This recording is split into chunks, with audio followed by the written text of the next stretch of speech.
Nestled among the trees, meadows, and stone walls in South Kingstown, Rhode Island, and just minutes from historic Wakefield and the famous beaches of Narragansett, is the Commodore Perry Farm, the birthplace of Oliver Hazard Perry, one of America's most famous naval heroes, who fought and won the Battle of Lake Erie in 1812.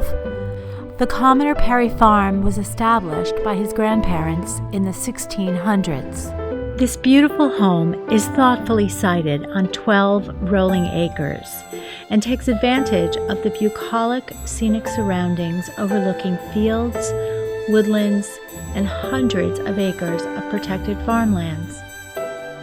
This architecturally designed, elegantly constructed 8,000 square foot estate is truly a work of art. Gracious interiors are highlighted by a stunning living room with a wall of windows and French doors that leads to a conservatory with stone fireplace. The custom kitchen is thoughtful in design and opens to the dining area and great room with an additional fireplace.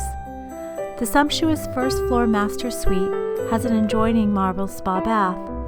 The finished lower level has a multi-purpose media and billiards room and mahogany bar with seating and exercise room. This one-of-a-kind country coastal estate is conveniently located 45 minutes to Providence, 2 hours to Boston, and 3 hours to New York City. Thoughtfully designed, casually elegant home located along the scenic and treasured south coast of Rhode Island.